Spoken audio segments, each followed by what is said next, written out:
Voilà à quoi ça ressemble en réalité quand on cherche un logement. Donc toutes nos valises sont ici. Là du coup on a fait les visites appartements ce matin et on va aménager du coup aujourd'hui. On a trouvé un appartement qui est plutôt bien. De toute façon je vais vous montrer en direct quand je récupère l'appartement. Je vais directement vous vlogger. Donc pour ceux qui ont vu la vidéo précédente, on était à Dubaï. Là du coup on est arrivé hier soir au Vietnam, plus précisément à Da Nang, et là on va rester quelques mois sur Da Nang. Et du coup on a fait les visites ce matin à 9h30 je crois, et on a trouvé l'appartement, on a validé l'appartement 1h30 après. Donc en fait, comment ça se passe pour trouver un appartement au Vietnam, ou même en Asie d'une manière générale, on va dire, nous comment on fonctionne à chaque fois. On prend quelques jours sur Airbnb ou dans un hôtel, on reste une, deux, voire trois nuits au maximum, et on en profite justement sur ces jours pour faire quelques visites d'appartements. Là ce matin, du coup, c'est exactement ce qu'on a fait. On s'est donné rendez-vous avec l'agent immobilier à 9h30, on a visité en tout et pour tout 4 appartements, on s'est positionné, on a eu un coup de cœur. Donc c'est simple, on a validé l'appartement, je crois que c'était 10h30, un truc comme ça. Et du coup là on le récupère à 14h30. Et encore, on aurait pu le récupérer avant, mais j'ai demandé qu'il fasse le ménage. Il s'avère que madame a demandé un petit coup de nettoyage. Sincèrement pour moi l'appartement il était propre. Ouais. Mais pour madame c'était sale, voilà, il y a des petites traces. Après bon, moi honnêtement je m'en fous, il y a des petites traces où je suis pas maniaque. Je suis pas un mec maniaque. Et je vais vous montrer tout ça, je vais vous montrer la résidence, je vais vous montrer l'appartement. Donc voilà.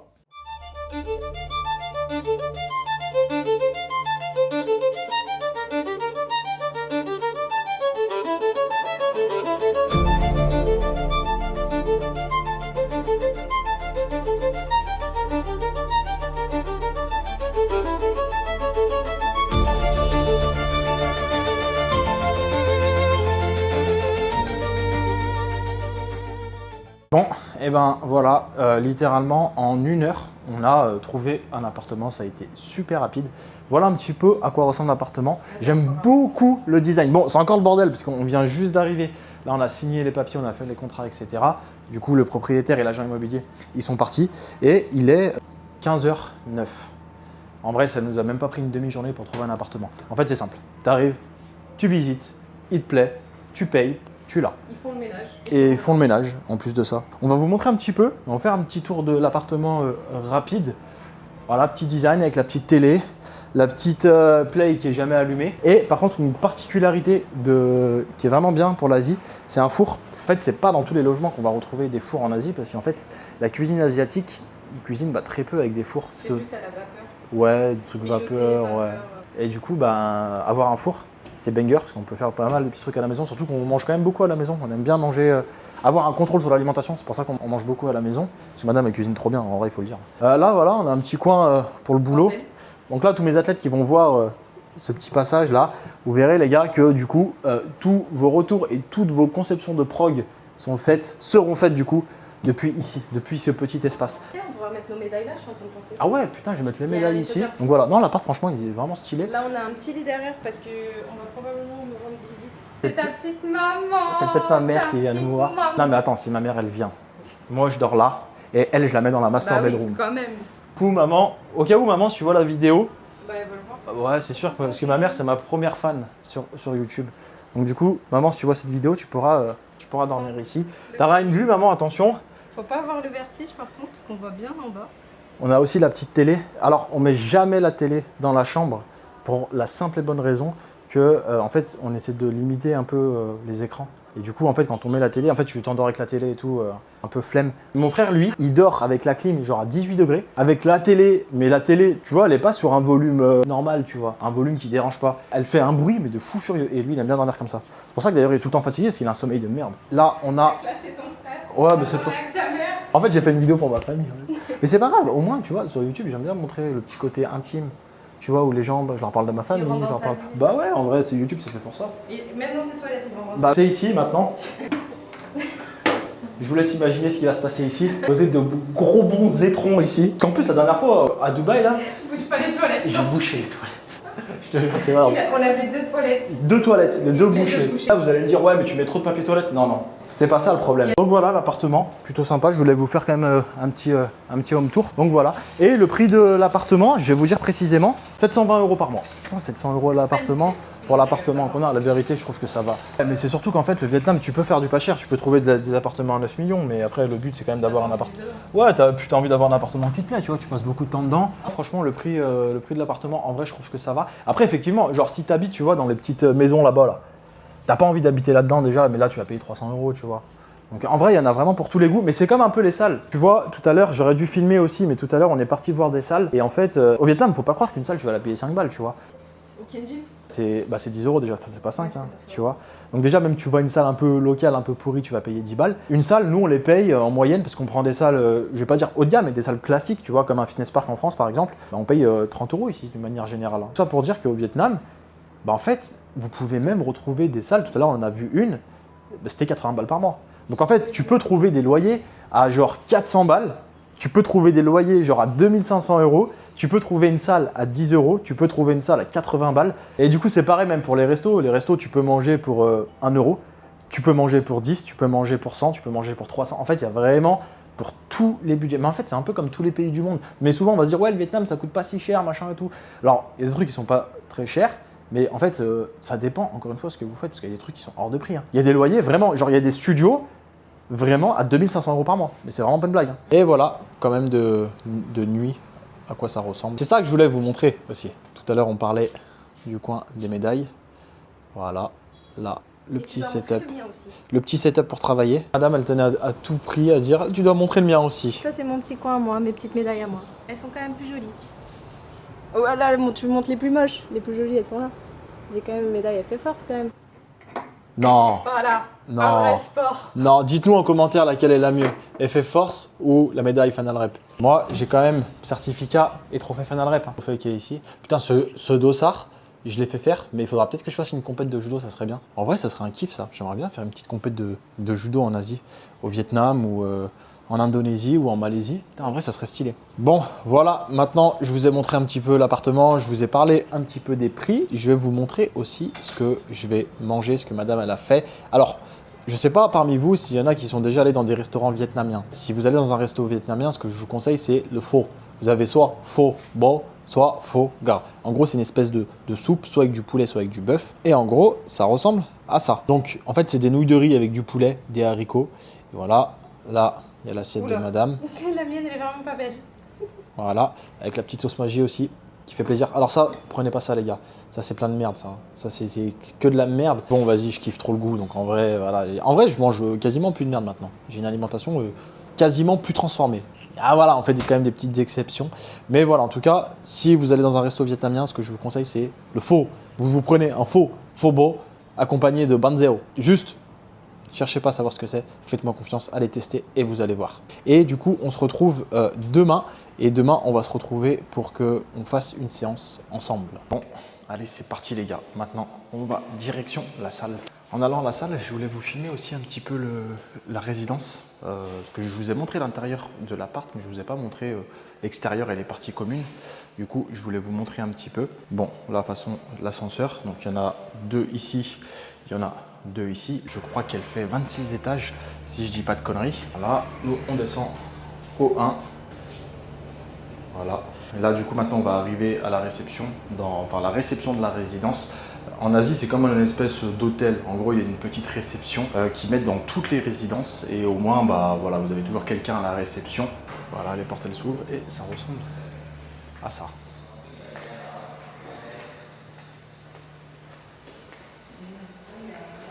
Là-bas, vous avez un petit espace pour vous poser. Voilà. Alors, c'est ciao. Et voilà un petit peu à quoi ça ressemble.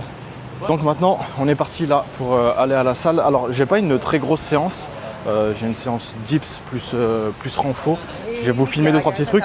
J'ai une montée en gamme sur mon dips, un triplé. Mais bon, je vais pas monter très lourd. Bon, on est en week-end de toute façon, donc première semaine de vlog. Généralement, on est sur un truc assez léger. Mais je voulais quand même vous filmer ça pour montrer aussi que putain, il y a du vent. Ouah, ça merde. Pour vous montrer aussi que bah, on n'est pas tout le temps exposé à du lourd en fait, on fait pas tout le temps du travail lourd. Alors c'est bien pour Instagram, pour YouTube Short, sur les réseaux, mettre du lourd, mais en réalité voilà, on fait pas tout le temps du lourd.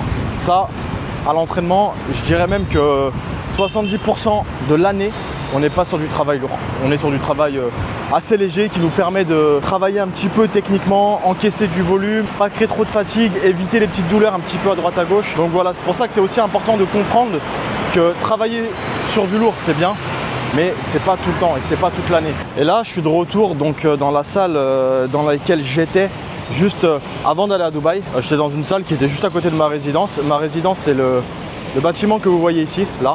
Et en fait je suis littéralement à 3 minutes à pied. J'ai fait le choix de retourner dans cette salle. Pourquoi? Parce que déjà elle est vraiment littéralement à 2 minutes à pied de chez moi. Donc là vraiment je suis à côté de la salle, ça c'est vraiment banger. Et deuxième raison principalement, en fait c'est chiant de changer tout le temps de salle. Comme je bouge souvent d'endroit, je change tout le temps de salle. Et ça les gars, en vrai c'est un truc qui est super chiant. À force sur du long terme c'est chiant parce que je suis obligé de reprendre un nouveau setup, reprendre les placements. Si j'ai une station de dips pourrie, bah voilà, je suis obligé de faire avec. Régler à chaque fois mes hauteurs de squat, mes hauteurs de station de dips. À chaque fois les gars, en fait c'est super chiant d'avoir une salle qui change tout le temps. Donc en vrai c'est cool hein, de se dire ouais on voyage de partout machin. Et comme je le dis à chaque fois, en fait ça a des avantages mais ça a aussi des inconvénients. Et typiquement les inconvénients, bah, c'est le changement de salle régulier. Je change tout le temps de salle. Donc c'est pour ça que là j'ai fait le choix de revenir dans cette salle. Parce que déjà de 1 je la connais, de 2 elle est à côté de chez moi.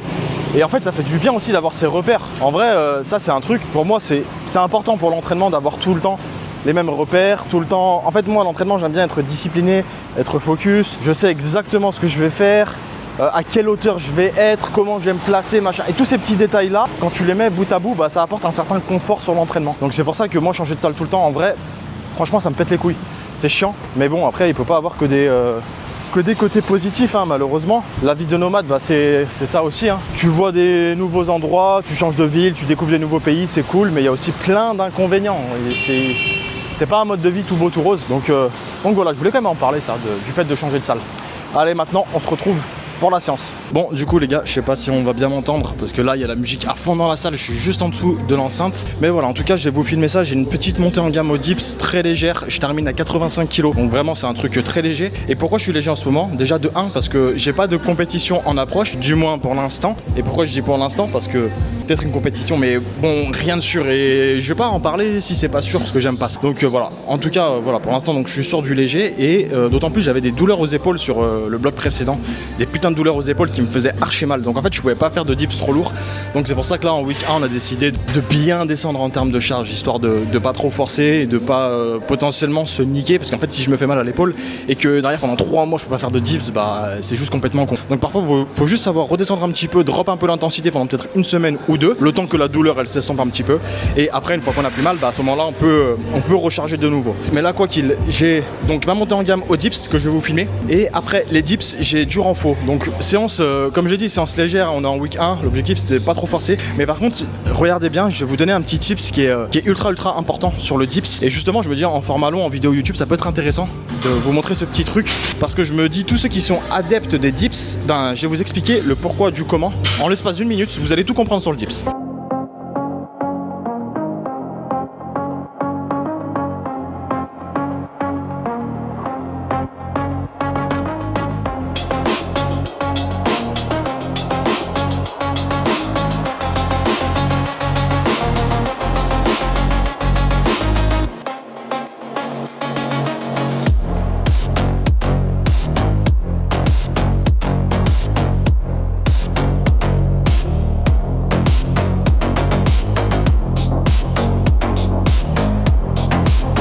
Alors le truc que je voulais vous montrer sur le placement d'épaule au dips les gars, c'est ce placement là.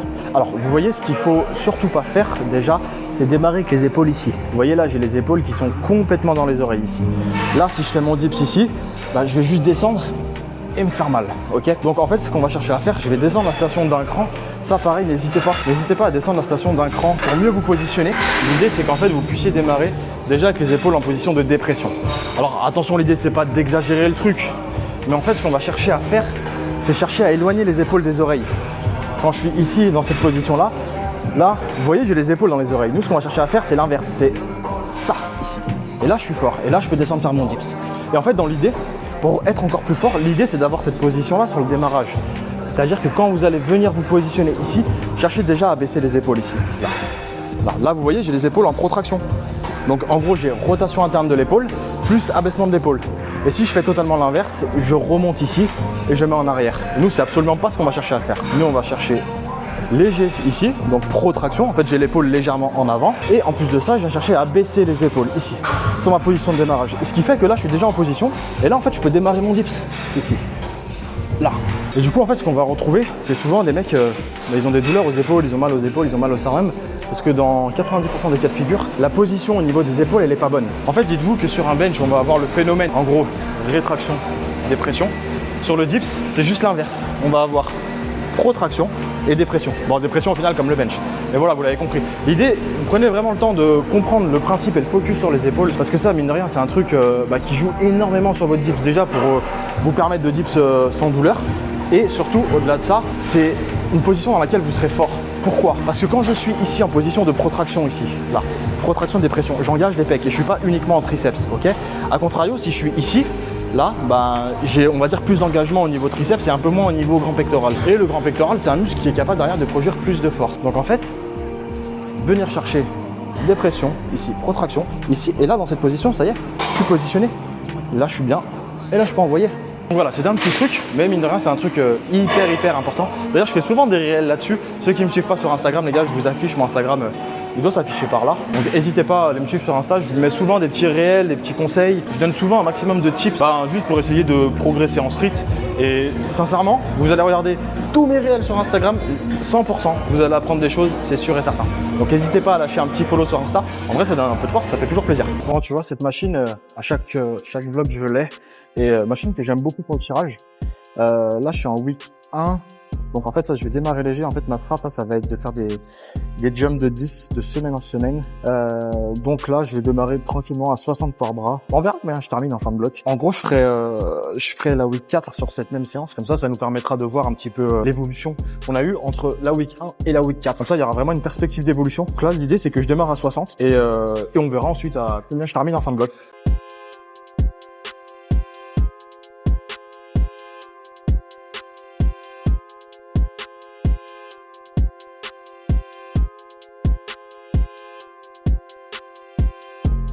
Semaine 1, première série, ça m'a déjà mis dans le dur. On verra en fin de bloc à combien je serai, mais là en tout cas ça m'a déjà mis dans le dur. Un petit truc sur le renfort les gars, quand vous avez votre muscu, en fait dites-vous que la muscu, il faut la conscientiser et en fait il faut vraiment la visualiser comme un exo primaire. En gros, essayez de vous dire un truc, c'est que si vous progressez sur votre renfort, sur votre muscu, je prends l'exemple des élévations latérales et je me fais un cycle dessus pendant 3 mois et que j'ai progressé sur les élévations latérales, automatiquement derrière j'aurais pris en force sur les épaules. Ce qui veut dire que si j'ai pris en force sur les épaules, j'ai automatiquement pris du muscle. En fait, c'est un petit détail, mais c'est un petit détail qui a son importance. Il faut conscientiser, il faut faire son renfort, il faut faire votre muscu de manière la plus structurée possible, de manière très intelligente. Dites-vous un truc, c'est que si vous allez progresser en termes de force, vous allez progresser sur votre physique. Ça va de soi, c'est logique. Donc vraiment, mettez du focus sur la muscu. Si vous avez fait une prog ou si votre coach vous a fait une programmation, c'est marqué 16 reps aux élévations latérales, faites 16 reps. Ne faites pas les feignants et dire ouais c'est bon j'en fais 12 et vas-y pas grave j'en ferai plus la semaine pro. Non, si tu dois faire 16 reps, fais ce qui est marqué sur ta prog, fais tes 16 reps. Bon et ben voilà, c'était pas la séance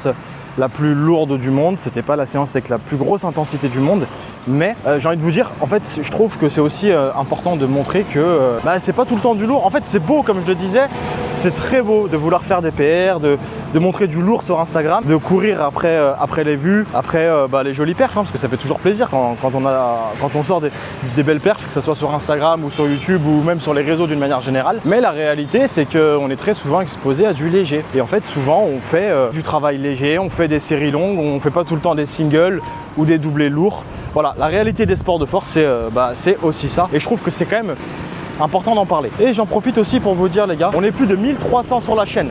Franchement ça fait plaisir. Et là du coup je me suis fixé un objectif les gars, c'est avant la fin de l'année. Wow, c'est quoi cette coupe de ouf là? Du coup je disais, avant d'avoir une coupe de ouf, avant la fin de l'année 2026, l'objectif c'est 2000 abonnés sur YouTube. En vrai, ça serait beau, je serais content de voir que j'ai lancé YouTube, on va dire, ça doit faire quoi, 8 mois, 9 mois. Je crois qu'au début je postais une vidéo par mois. Après j'ai commencé à être plus régulier jusqu'au point de vouloir faire une vidéo par semaine et vous montrer plein de choses. que ça soit dans ma vie, sur les conseils. Je vais essayer de parler de tout, de vous donner des conseils sur l'entraînement, de vlogger aussi ma vie, de vous montrer plein de choses. Voilà, c'était mon intention sur YouTube et l'objectif du coup ce sera les 2000 abonnés d'ici la fin de l'année. Franchement je serais content. En tout cas les gars, ceux qui ne sont pas encore abonnés et qui voient la vidéo, abonnez-vous parce qu'un abonnement, je vous jure en fait c'est énormément de soutien. On se rend pas compte mais quand on fait des vidéos YouTube, on voit qu'il y a de plus en plus de monde qui nous suivent, de plus en plus de monde qui regarde nos vidéos, etc. Et du coup nous derrière en fait c'est un peu notre récompense, tu vois. En mode c'est le truc où on a envie d'en faire plus parce que derrière on a des commentaires, on a des abonnés, tu vois, en fait on voit que ce qu'on fait ça plaît et du coup on a envie d'en proposer plus, tu vois. Mais voilà, en tout cas c'est l'idée, un abonnement, un commentaire, on se dit putain c'est trop bien, du coup ça a plu. Bon après il y a des commentaires négatifs mais ça c'est comme de partout, de toute façon les commentaires négatifs faut passer outre. Mais voilà, en tout cas du soutien, donc un like, un abonnement et un commentaire, ça régale et ça fait toujours plaisir. Ah, je voulais aussi en profiter pour vous montrer un peu le secteur où j'habite. Alors là, quand vous traversez la route au Vietnam, alors déjà avant qu'on aille là-bas, parce que moi ma résidence elle est là, il va falloir déjà réussir à traverser ça.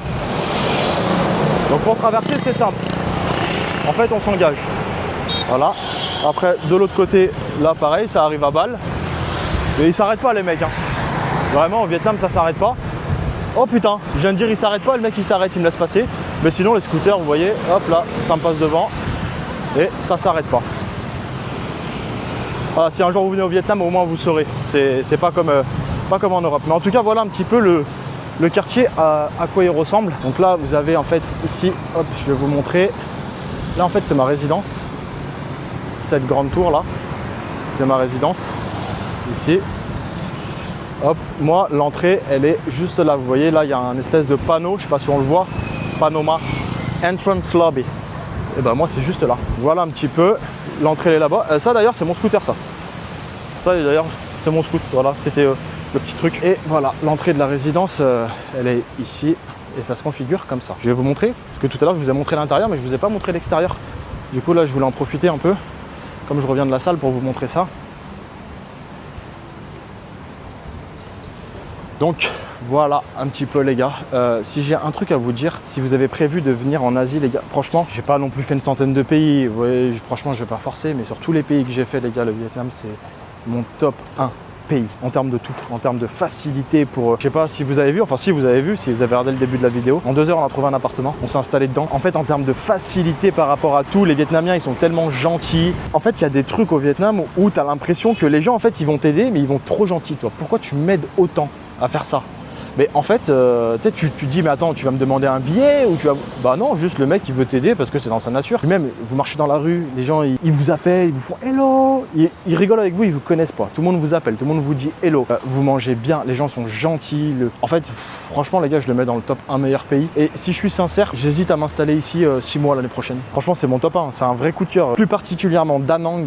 Da Nang c'est une ville qui va juste exploser dans les prochaines années. Quand on voit le nombre d'investisseurs singapouriens qui sont ici avec des projets immobiliers de fous furieux dans tous les sens, c'est un truc de malade. En fait, il faudrait voir le nombre de projets, le nombre de constructions qui se font ici, c'est un truc de fou. Il y a de plus en plus de Russes, de Chinois, de Coréens qui viennent s'installer ici. Et dites-vous un truc, c'est que partout dans le monde, quand il y a les Russes, quand il y a les Chinois et quand il y a les Coréens qui viennent s'installer quelque part, c'est que généralement l'économie du pays va exploser, mais exploser dans le bon sens. Et là, c'est vraiment ce qui se passe à Da Nang. Je pense que l'économie du Vietnam va exploser sur les prochaines années, les gars. Vraiment, ça va être une folie. Il y a quelques années en arrière, si on m'avait parlé du Vietnam, je t'aurais dit ouais, mais c'est un pays sous-développé, il n'y a rien là-bas. J'aurais pas misé 1 euro, mais je me serais jamais dit, une fois dans ma vie, le Vietnam, ça va être un coup de cœur.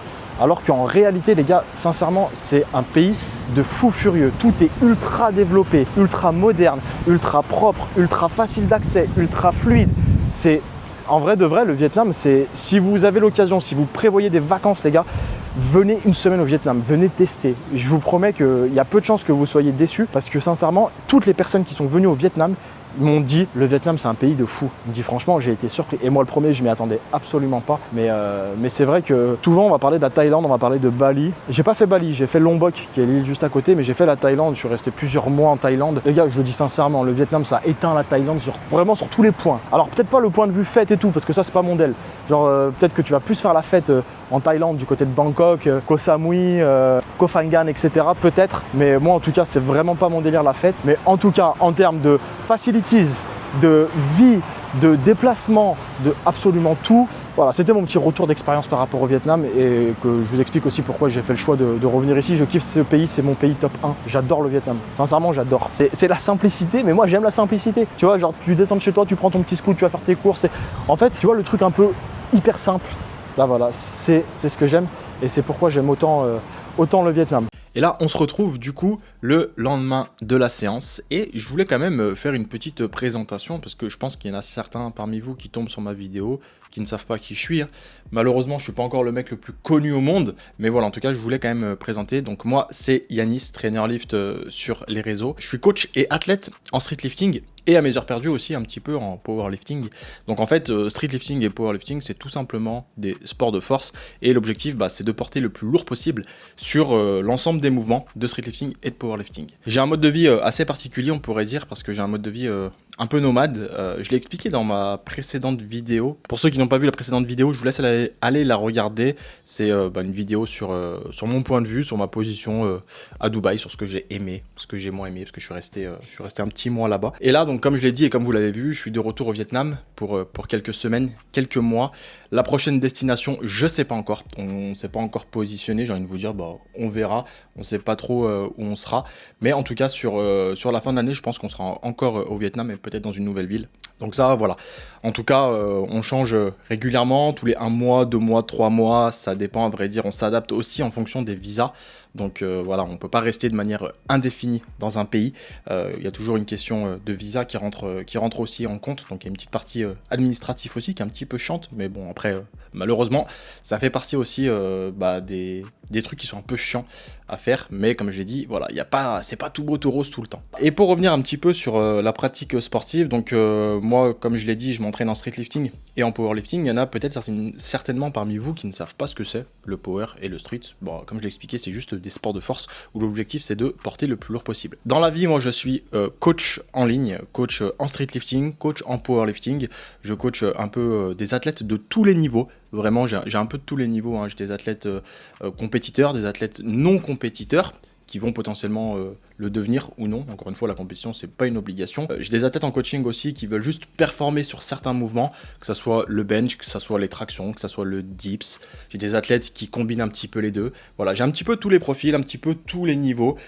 J'essaie principalement de m'adapter selon les objectifs de chacun, mais majoritairement voilà, je fais pas de coaching en muscu à proprement parler, on va dire.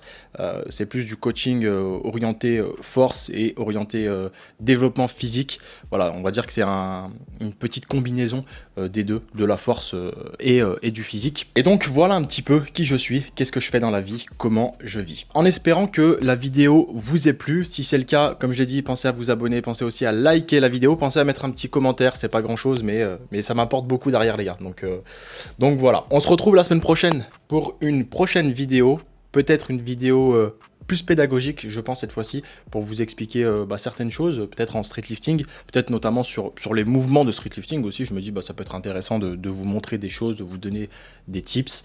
Pourquoi pas une vidéo sur le muscle up, pourquoi pas une vidéo sur le dips. Voilà, vous me direz, n'hésitez pas à me dire en commentaire quelle vidéo vous avez envie que je fasse et je peux faire une vidéo un peu plus pédagogique en fonction de ce que vous avez envie de voir aussi. Voilà les gars, c'était Trainer Lift. Allez, ciao, moi je me tire.